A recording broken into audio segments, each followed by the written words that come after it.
nanone nongere mbasuhuze. Nitwa Medali Bashana, mu kazi ka buri munsi nkora nshinzwe kwakira no kuyobora abashyitsi bagenda hariya mu ngoro y'amateka y'urugamba rwo guhagarika genocide, ariko by'umwihariko nkaba ndi n'umuyobozi w'iyo ngoro. Ubusanzwe rero nkora izi tuwazi zo kuyobora abantu muri iyi nzira y'amateka y'urugamba rwo kubohora igihugu, inzira igizwe n'ibirometero bigera ku 120 uhera Kagitumba boda cyangwa mu cyo twakwita akarere ka Nyagatare, ugaca muri Gicumbi hano, ugaca Burera, ukazamuka ukajya Musanze, ukamanuka uciye Rulindo, ukajya Gasabo, ukinjira mu mujyi wa Kigali. Iyo nzira naho ngaho inyura. Aya mateka y'urugamba rwo kubohora igihugu iyo tuyavuga kenshi ahera Kagitumba, aho urugamba rwo kubohora igihugu rwatangiriye, hanyuma tugakurikizaho igice cya kabiri kigaragara mu byo twita agasantimetero, agataka gatoya RPF yafashe ikakagumana, ikagaragaza imbaraga zirenze ku buryo Exfar itashoboraga kuhabakura, ahubwo RPF imaze kugaininga imbaraga ndetse itekinze initiative ikuramo ibirindiro byinshi cyane bya Exfar mu Mutara, noneho itangira kuronkinga ibitero bigari bigamije kwagura aho ikorera, ariko no kugira ngo ishobore gukora manovers zayo biyoroheye. So abo twari kumwe muri phase 1, wenda kugira ngo dukore summary yayo cyangwa recap, nuko iyo tuvuze icyiciro cya mbere cy'urugamba rwo kubohora igihugu, ahanini turebamo amatariki yo gutangiza urugamba rwo kubohora igihugu, ndetse tukarebamo n'intsinzi zabonetse zibanze zirimo gufata Nyagatare nk'umujyi, hakabamo gufata ikigo cya Gabiro cya gisirikare cya mbere, hanyuma tukaza kubonamo major losses cyangwa se bimwe mu bibazo byavutsemo birimo gupfusha abayobozi b'urugamba, harimo Red Fred, harimo Afande Bunyenyezi ndetse n'abayingana. Hanyuma tugasoza iyi phase 1 forces za RPA withdrawing cyangwa se zisubira inyuma, kuko hejuru y'urwo ruhuri rw'ibibazo byatumaga bari bacitse intege, kugeza ubwo Afande PC yazaga abasaba ko ba withdrawing, noneho bagatangira guhindura amayeri y'intambara no kwimura ibirindiro biva mu Mutara bajya mu Birunga. Hanyuma bageze mu Birunga bakomeje gukora ibitero shuma bitandukanye, birimo igitero cya mbere cyane gikomeye cyafunguye gereza ya Ruhengeri ku itariki 23 z'ukwezi kwa mbere muri 1991. Iyi tariki yafunguye abanyapolitike bamwe bari muri iyo gereza n'abasirikare bamwe banazwi. Hanyuma bakomeza gutera ibitero bitandukanye muri iyi Byumba cyangwa mu cyahoze ari Byumba y'icyo gihe, mu bice bya za Kaniga, Gatuna, za Cyumba, ukamanuka ukajya za Kiyombe, Cyondo na Rushaki, ukongera ugasubira mu Mutara. So ibi bitero shuma rero byaje kugera aho ngaho muri 1991 mu kwezi kwa gatatu, bafata icyemezo cy'uko batangira kurambagiza uduce dutandukanye two mu Mutara, mu bice bya Tabagwe, bakahashyira ibirindiro byabo, bagatangira kuhoperatingira, bagashobora kubaka umuryango neza no kongera gukoresha amayeri y'intambara mu buryo bwisumbuyeho. So aka gasantimetero rero bakarambagije mu kwezi kwa gatatu muri 1991, muri 1992, muri 1991 mu kwezi kwa gatandatu bacukura indake, barahinjira, batangira kwarwanira na Exfar. Guhera muri 1991 mu kwezi kwa karindwi hatangira ibitero bya Exfar byitwaga Ratissage Combine, byahanganye n'aha hantu hajyamo Rukokoma ya mbere n'iya kabiri kugeza mu kwezi kwa 12 muri 1991.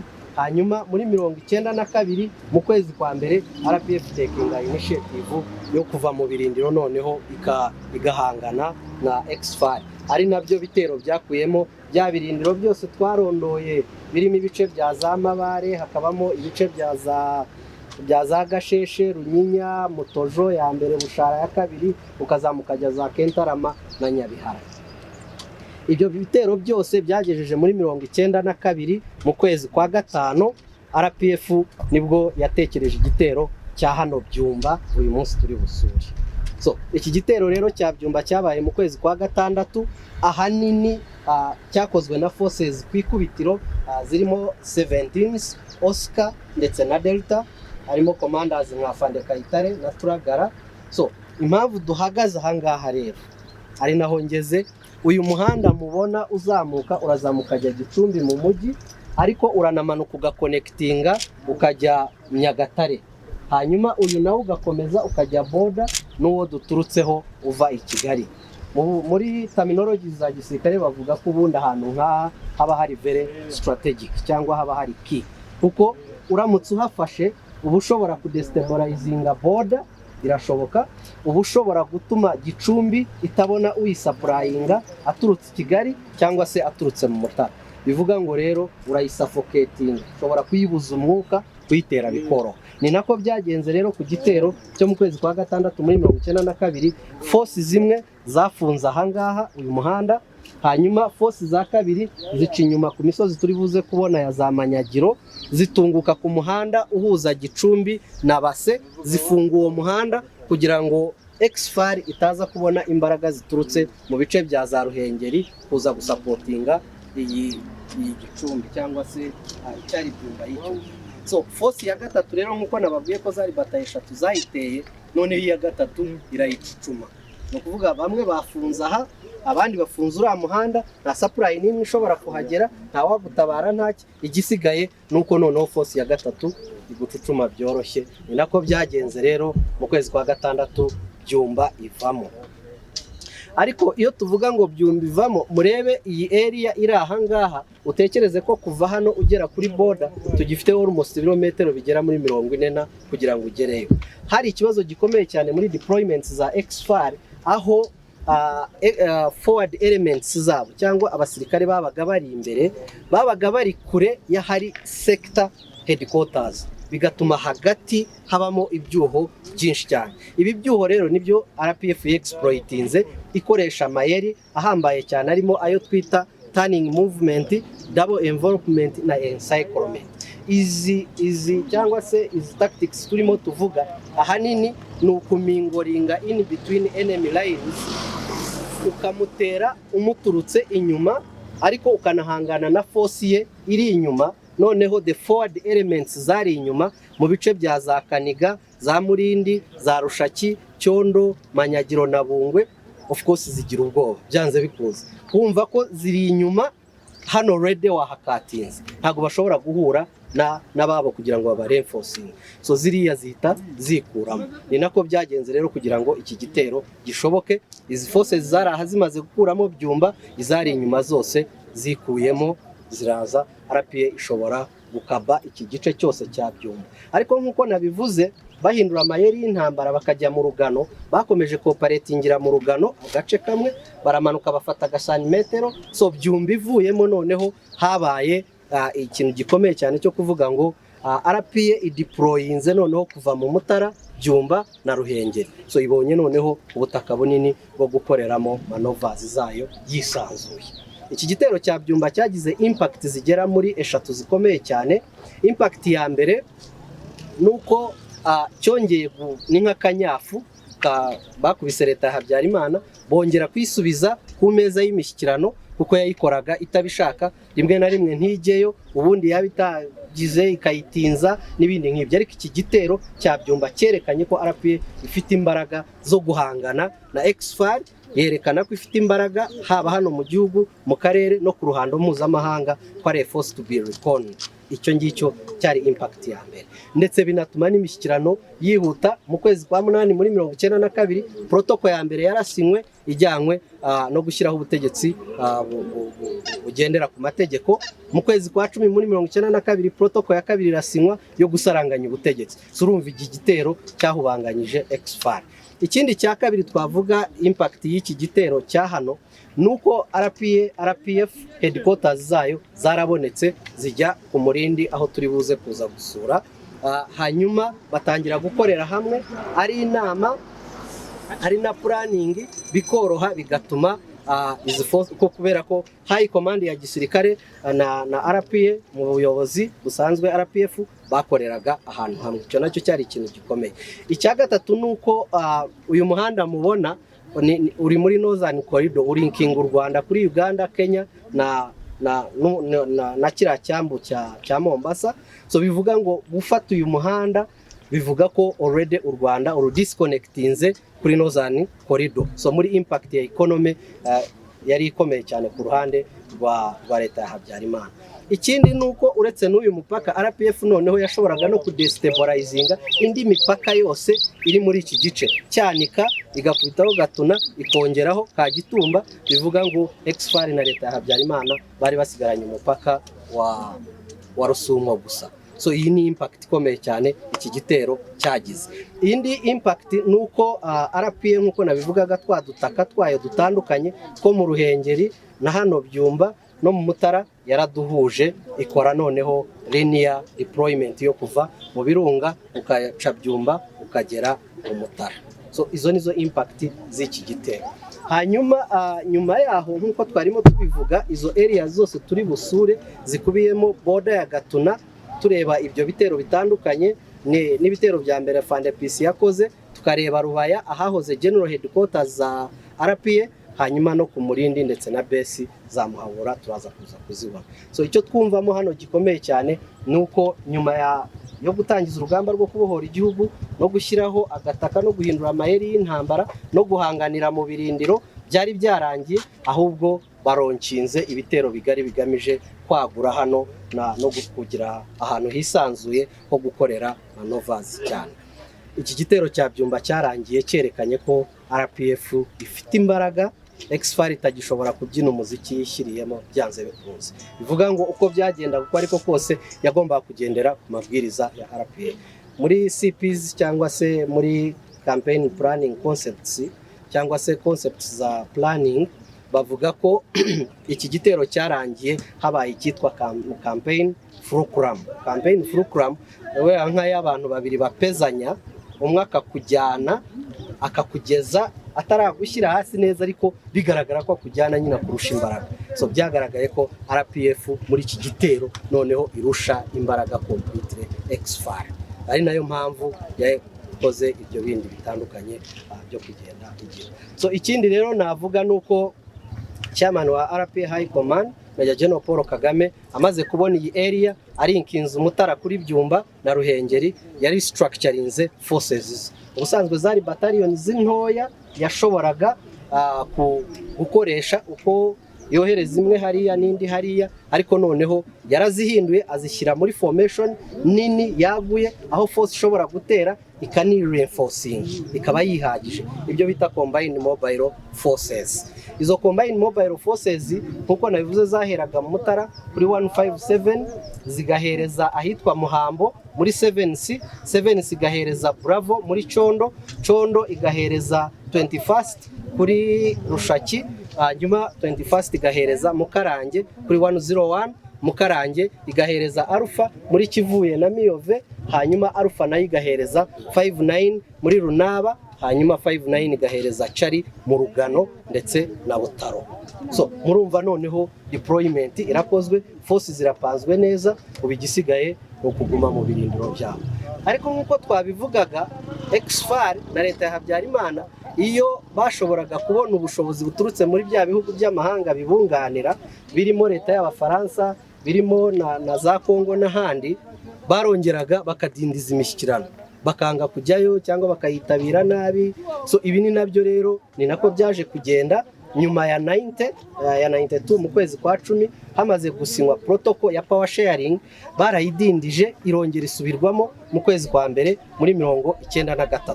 So ibona gusinywa, ariko noneho yadukana n'indi ngeso yari isanzwe ikora ikomeye cyane yo gutangira kwica abatutsi hirya no hino mu gihugu, harimo za Kinigi, za Kibirira, za Bigogwe, za Bugesera. RPF ikabihaniza ikababwira iti ariko musigeho ubwicanyi ahubwo tujye mishyirano. So uko bakomeje kunanirana rero nibyo byatumye RPF ironkinga igitero mujya mwumva simusiga cyitwa igitero cya Rowiti itariki 8 z'ukwezi kwa 2 muri 1993. Ironkinze iki gitero cyari igitero kiri synchronized, bivuge muri terminology wenda imeze gutyo. Synchronized ni ukuvuga ngo ni ku isaha imwe, ari uwo mu Ruhengeri aratera, ari uwa Byumba aratera, ari uwo mu Mutara aratera. Ni ibitero bibera icyarimwe ku isaha imwe bigahagurukira rimwe. So niko byagenze rero. Izi forces zose navuze kuva mu Mutara ku itariki 8 z'ukwezi kwa 2 muri 1993, chairman wa High Command yatanze order ko bagomba kurasa Exfar kugira ngo ireke gukora ubu bwicanyi, ariko yongere inasubire mu mishyikirano yari irimo idindiza kuri icyo gihe. so niko byagenze rero. Force zo mu Mutara zarahagurutse zirimo za 157 7C Bravo wa 21st, then izi forces nazo zari hirya ugana muri za Bungwe na Kivuye za Alpha 59 ndetse na Chari nazo zisunika defenses za X5 kuko already bose bari baradeploying bari barashyizeho deployment zimeze nka hari linear. So RPA irapushinga kugira ngo ishobore kuzikuramo, ariko ari mu buryo bwo gutanga message ivuga ngo mugaruke dusubire mu mishyikirano nyuma dushobore kurangiza iyi ntambara. So forces rero zo mu Mutara zo nta nubwo zigeze zencountinga defense zikomeye cyane za X5, hari horoshye aho 7C yagiye ikagera za Ngarama, hanyuma forces zimwe zikagera hejuru haza Bwisige. Izo mu Ruhengeri nizo zahuye na resistance ikomeye cyane zirimo 59, ariko nazo zishobora gufata ibice bya za Ntaruka na za Kabuye hejuru mu musozi. Alpha nayo iramanuka iboroka Base hariya hahuza Ruhengeri na Rurindo ndetse na Gicumbi hano, hanyuma Chari nayo iramanuka muri Ruhengeri irahadestabilizinga ku buryo bugaragara, ikuramo Nyamagumba, ikuramo Kamuhoza, Ejena na Nyamuremure, hasigaramo agace ka Mubona. So ikomeza guhanganira aho ngaho, ariko iki gitero cya Rowiti nacyo cyari gifite impact ikomeye cyane. Message imaze gutambuka kubera pressure ya international community, basabye ingabo za RPA ko zigomba guhagarika imirwano zikana withdrawinga zigasubira muri initial positions zazo cyangwa mu birindiro byabo kugira ngo imishyikirano ishobore gukomeza. Nako rero byagenze, ariko RPA nayitegeka inasaba umuryango izi international communities ko aho yari yageze niba hava na X5 itagomba kuhasubira, no kuvuga aho bayigejeje abari hwiguma, hanyuma iki gice gihinduke ibyo twita demilitarized zone cyangwa se zone tampo en France. So iyi area rero nkuko turimo tubivuga yo kugera kuri Base uka withdrawing ugasubira Kivuye, abageze Ruhengeri baka withdrawing bagasubira mu Rugano, abari bageze mu Mutara za Ngarama baka withdrawing bagasubira mu Hambo, then muri initial positions zabo iyi area nini ihinduka demilitarized zone. Iyo yari impact ya mbere y'igitero cya Rowiti. Impact ya kabiri nuko bwabwicanyi bwakorerwaga Abatutsi hirya no hino bwarahagaritswe. Impact ya gatatu nuko noneho imishyikirano bayigize serious, baranayihutisha ku buryo mu kwezi kwa gatatu habaye Kinihira, mu kwezi kwa gatandatu protocol ya gatatu irasinywa, ariyo yari yo gucyura impunzi no kuzisubiza mu byazo ndetse no kuzituza. Hanyuma mu kwezi kwa karindwi gushira hasinywa, mu kwezi kwa munani ku itariki 3 hasinywa protocol yo guhuza ingabo kuri 60, X5 igafata 60%, RPA igafata 40%. Hanyuma ku itariki 4 z'ukwezi kwa munani protocols zose ko zari 5 zifuzwaga mu mishyikirano zirasinywa. Nyuma yaho iyo tumaze gusinya ayo masezerano cyangwa arangiye gutyo, hakurikiraho icyiciro cya 4 aricyo tuzabona muri phase 4, kuko nyuma yo gusinywa kw'ayo masezerano hakurikiraho ko RPA izayashyira mu bikorwa, yohereza abasirikare bayo 600 ndetse n'abanyapolitike hariya ku nteko. So ibyo tubibona rero tugiye muri phase ya 4. Ngira ngo rero nkuko nari nabibabwiye kare, igitero cya mbere rero FARDC yateguye cyaje hano kuri uyu mupaka ku itariki 28 yafominze battalion yitwa Task Force, ayiha inshingano ikomeye cyane yo kwihuta ikaza kudestabilizinga uyu mupaka no kuwufungura, mu gihe X5 na leta ya Habyarimana babyinaga intsinzi ko inkotanyi bazibumbahumbye zitakiri ku butaka bw'u Rwanda muri ayo matariki.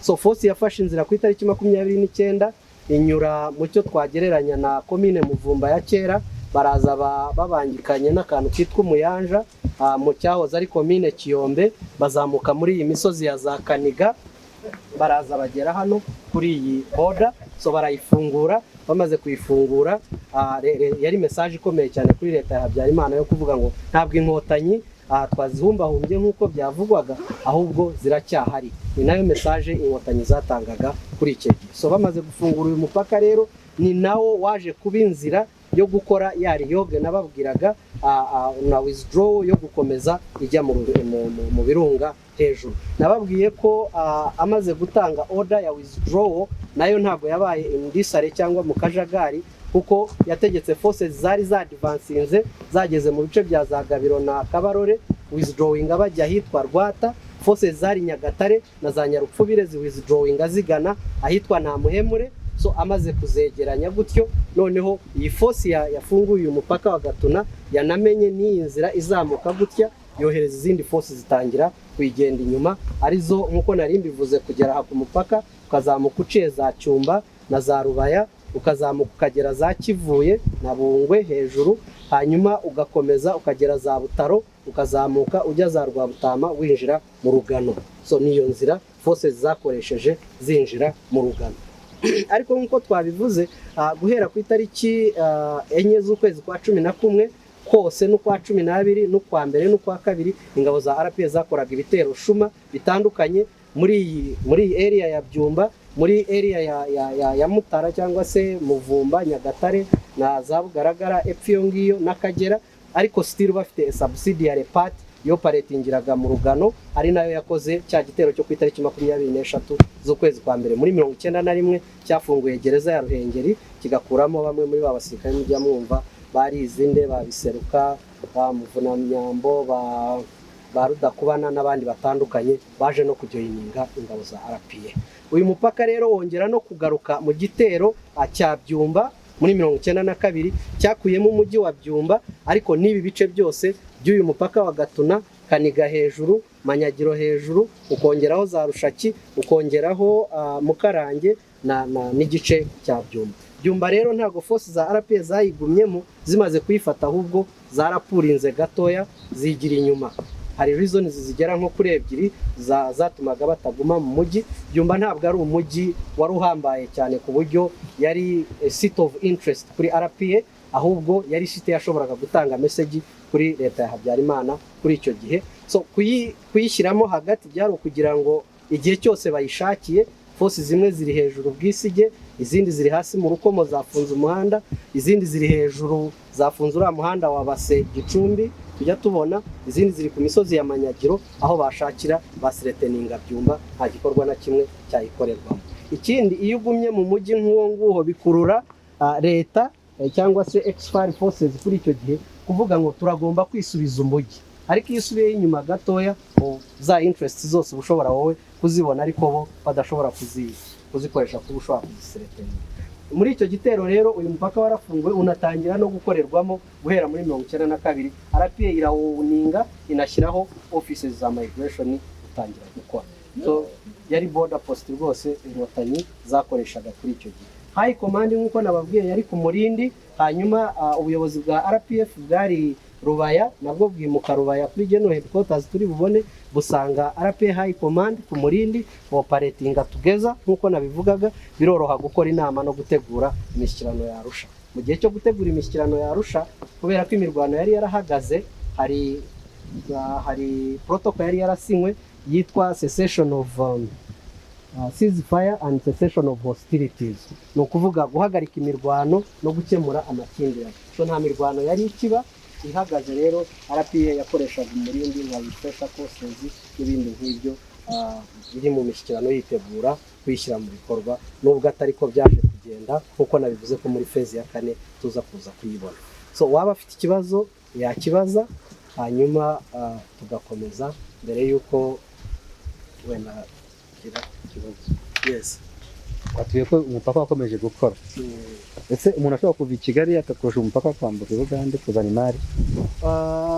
Ikintu nabanza kuvuga nuko uyu mupaka waharutinze cyane economy ya Habyarimana, kubera ko uyu mupaka urinkinga the whole of northern corridor y'u Rwanda kuri Uganda, kuri Kenya n'icyambu cya Mombasa. So iyo ntago wari ugikoreshwa. Noneho was to that RPF yashoboraga gusereteninga indi mipaka yose iri muri iki gice, yaba Cyanika yaba na Kagitumba, bivuga ngo ntago yari igikoreshwa. So already byari byarakozinze hamu kuri leta ya Habyarimana. Hanyuma ku bantu bashoboraga gushaka kwambuka bajya hariya, nkuko nabivuze RPF yari ifite bariyeri mu bice bya za Ngondore. So iyo bariyeri iyo wabaga ufite reasons ziri proven cyangwa for other factors washoboraga kuza. Ariko abantu bavaga i Kigali bakaza gusura inkotanyi ku Murindi binyuze mu mashyaka atandukanye, mugabo araza kubituganira nitugera hejuru, na bakaza no gukina imikino isanzwe n'inkotanyi, so babaga bafite reasons ziri proven bashoboraga kuza bakahagera, ariko not kwambuka bajya hakurya. Ariko ubucuruzi hagati ya RP n'ibindi bihugu biri muri iyi side cyari igihugu cya RP hano. Reka nkunganireho ku mupaka. Uyu mupaka abatamenye yitwa Mugabo Filimoni, ni umwe mu bakozi dukorana mu kigo cy'ingoro z'igihugu z'umurage w'u Rwanda, akaba ayobora ingoro y'amateka y'urugamba rwo kubohora Umurindi. icyo nakunganira kuri uyu mupaka ni uko nk'aho iyi komande yari imaze kugera ku Murindi, uyu mupaka wari ukomeye cyane kuko niho hari hagati no hagati ho gukontorora Umutara no gukontorora amajyaruguru. Ahangaha hafashije cyane kugabanya supply line ya enemy, so uyu mupaka rero wafashije cyane RPF. Hari ikintu gikomeye cyane mu gihe cy'urugamba urwo ari rwo rwose, hari ibintu byitwa MSR cyangwa Major Supply Routes. Iyo utazifite bazikatinze kenshi haba submission, wikuramo wirukanka cyane, ntabwo uba ushobora guhangana, kuko izo Major Supply Routes kenshi nizo zizana imiti, nizo zizana ibyo kurya, nizo zizana ibikoresho uri bukoreshe ku rugamba n'ibindi bitandukanye. Iyo babifunze rero completely, usibye ku withdrawing, ariko nabwo wirukanka cyane. So Gatuna rero yari ifite iyo fact ikomeye cyane ya Major Supply Route, ariko nkuko twabivuze Byumba imaze kuvamo bakonectinze ka gasantimetero kari hepfo mu Mutara mu cyahoze ari Muvumba, bakarinkinze na Byumba, bayirinkinga na ya subsidiary centimeter yari mu Ruhengeri, kuko bakomeje cooperatingira naho Major Supply Routes zari nyinshi zishobora guturuka mu Mutara, zishobora guturuka mu bindi bice. Nitwagira Inshuti Pacifique, nkaba ndi umukozi ushinzwe sales and marketing na entertainment muri Watch Plus 250, by'umwihariko ariko nkaba mfite n'ikigo cy'ubukerarugendo. Natangiye Liberation Trail muri phase 1 na phase 2 ku mpamvu ebyiri. Nk'umukozi wa Plus 250 twabikoze ku buryo bwo kugira ngo twigireho ni gute abantu batangira ikintu gitoya bakagiteza imbere, gukorera hamwe kwa RPF n'ibindi nk'ibyo ngibyo. Amasomo muri rusange umuntu yakuramo akoresha muri business, ariko no mu buryo bwo kumva urwo rugendo baciyemo kugira ngo tumenye aho igihugu kigeze uyu munsi, by'umwihariko nk'umuntu ukora n'ubukerarugendo, ngira ngo nige ayo mateka, kubera ko mu bukerarugendo hahora haza ibintu bishyashya n'ibindi. So nayo nkeneye kumenya ese izo areas ziri hehe, haberamo ibiki, bigenda gute n'ibindi nk'ibyo. Ni urugendo rwiza muri phase, ubu turi muri phase ya 3. Murabibona turi kuri Gatuna. Gatuna yari boda yifashishijwe cyane nk'uko abishinzwe bazabisobanura. Ni byiza cyane, ni urugendo rwiza cyane, nashishikariza abantu kurukora, kubera ko kumenya igihugu utuyemo, ibyiza ufite, byasabye iki kugira ngo bigerweho, byagezweho gute, ubwitange bw'abantu benshi batandukanye n'ibindi n'ibindi.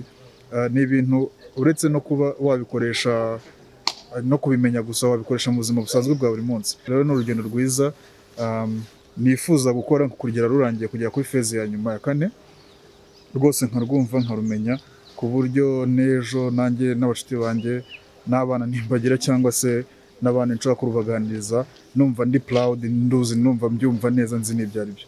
Murakoze. Ko nabibabwiye rero, igitero cya Byumba kimaze gukuramo ziriya forces za Byumba, ibi bice byose bya Rubaya, cya gice cya Gatuna, za Murindi, Rushaki, Kaniga, Mukarange, za hejuru bwisige gatoya n'Amanyagiro na Bungwe, hano hantu hari safe, ni ukuvuga hari hafite umutekano wizewe.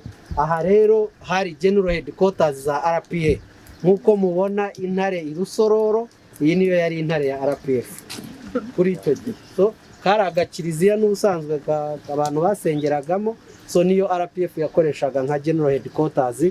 Abanyamuryango bayoboraga umuryango ni ahangaha babaga bari, ni naho bakoreraga. Iyo wigiyeho imbere hano gatoya ujya ahantu hitwa Gishambashayo, uba ugiye ahaberaga sikbe, cyangwa se aho bajyanaga abarwayi, ariko ahangaha niho hari General Headquarter ya RPA mbere y'uko yimuka ikava hano ikajya ku Murindi, aho turi buze kubona noneho ikorana na command y'igisirikare. Mugabo araza kubidusobanura nitugera ku Murindi mu buryo burambuye.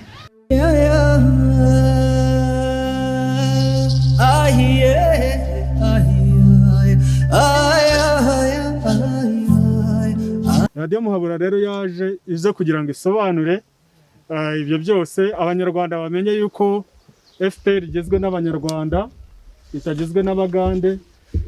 FPR ifite umurongo ngenderwaho ndetse ko ishobora no kwemera kwinjira mu masezerano igihe cyose leta yaba ibyemeye. Radio Muhabura rero yabanje gukoreraho mu Rugano, iza ahantu hitwa Bungwe, ikaba yaravuye Bungwe iza hano. Ahangaha niho yakoreye igihe kirekire, ni naho abantu benshi cyane bayumvishe yakoraga, kuko yatangiye kumvikana cyane hagati ya 92 na 93 ndetse na 4 bagana i Kigali. Yari ifite rero ibisabwa byose kugira ngo radio ikore. Yakoreshaga frequency ya shortwave, ariko ikagira studios. Hari studios za presenters, hakaba na studios za technicians, hanyuma noneho hakaba n'ibindi bijyanye na offices z'iyo radio. Hanyuma hano turimo kureba indake ebyiri.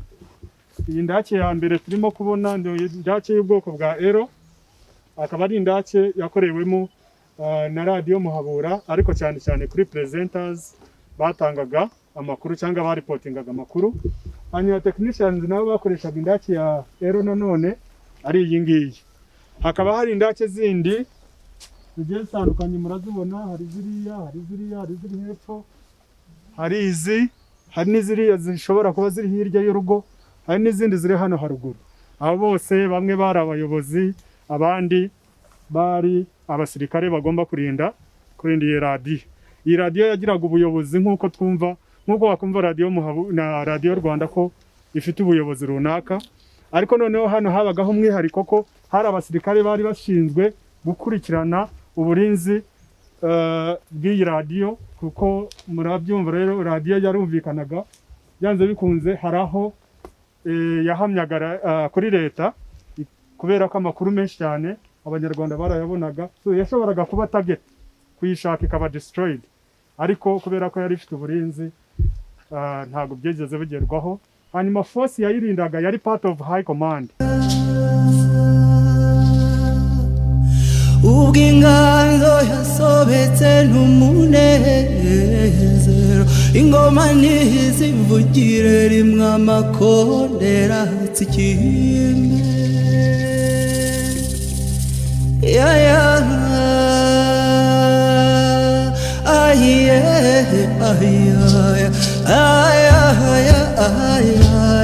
Ni iki mugamije muri urugendo rwanyu mushaka kugeraho? mu buryo butandukanye, buri wese afite target ye, ariko nkanjye wazanye timu nini, abantu 10 nkorana nabo. Impamvu yatumye mbazana muri runo rugendo rwahereye ubwa mbere bagenda, ejo bundi simboneke uyu munsi akaribwo nabonetse, nikore yuko inkotanyi zifata nk'abantu batiganda, baharaniye icyo bashaka, kandi ahanini gifitiye inyungu abantu muri rusange, apana inyungu zabo bonyine. Mfite company ariyo dukoramo abo bantu 10 bose navugaga. Ndashaka ko tugira intumbero imwe. Intumbero no kuvuga ngo ni goal. Sinzi kuri mu cyangwa nabivuga. Nabyumva. Yes. Kandi ahanini iyo ndeba aho njya ariho nabafashe kugira tugira aho tujya hamwe, kuri ko bano bose n'abayobozi muri iyo company. Ni kugira ngo twige gukorera abandi. Ubundi niyo umuntu ashaka amafaranga, niyo ari abenshi dushaka muri iyi si, iyo wize gukorera abandi amafaranga araza. Ariko iyo wikorewe ku giti cyawe n'amafaranga nta kintu ugeraho. So nashatse kugira ngo twigire kuri bakuru bacu icyo bakoze kidasanzwe kirenze iby'abandi ni inkotanyi, ni iki bakoze. So nashaka kugira ngo tubyigireho, tugira aho tuva, tugira aho tugera, ariko nyine tugere ku ntego yacu kubera ko buri muntu wese hano afite intego yo kugira agere aheza kurusha ahari. So niyo mpamvu nashatse yuko baza tukiga ibintu cyari hamwe tukabyiga kimwe tukagira aho tugera. Iyo nabaga ndimo ndabaha ingero najyaga nkunda gutanga urugero rwa His Excellence na FPR kubera ko FPR nyirimo guhera ndi umwana data twahungutse jenoside itararangira no mu Rwanda ntumva ibyo ari byo byumva nyuma. So nk'abaye ingero cyane za His Excellence daje zababye ati ngize Imana mbonye ahantu none mugiye kumva impamvu nabaga zirangira. So niyo mpamvu twaje twese ko turi abantu 10 turi hano dukora muri iyo company.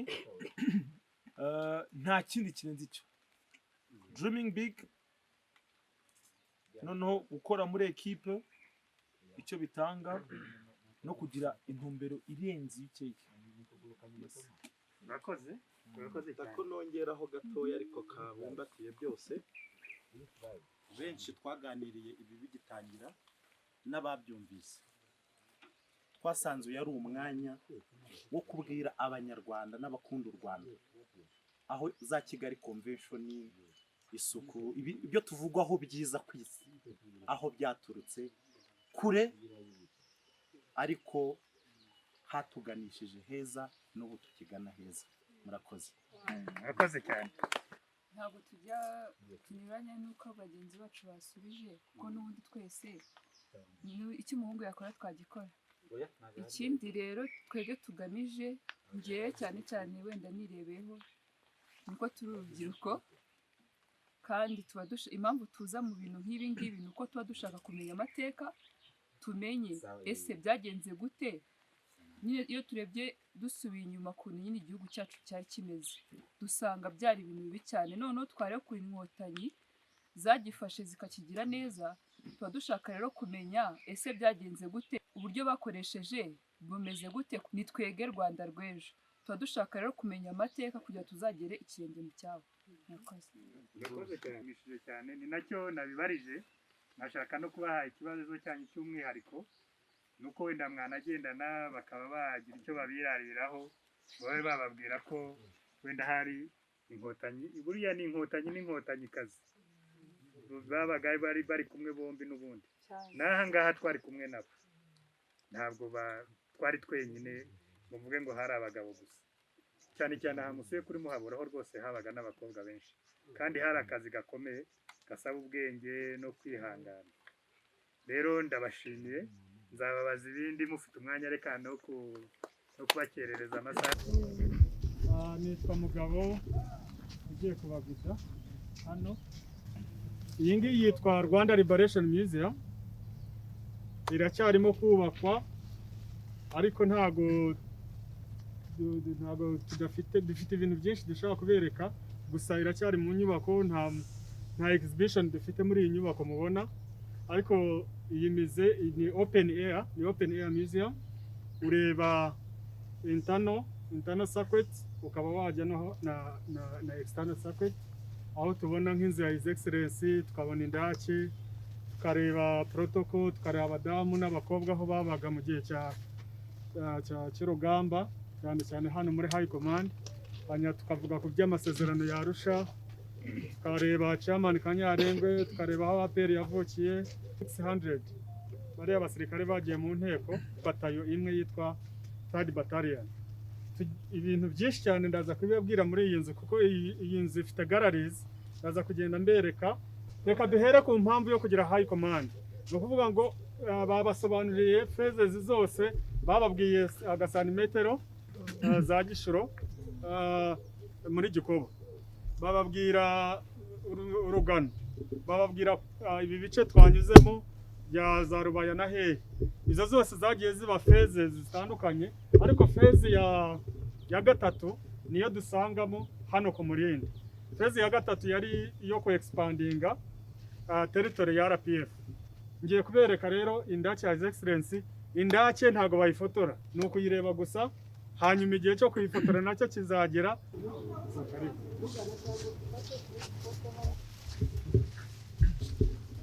Okay.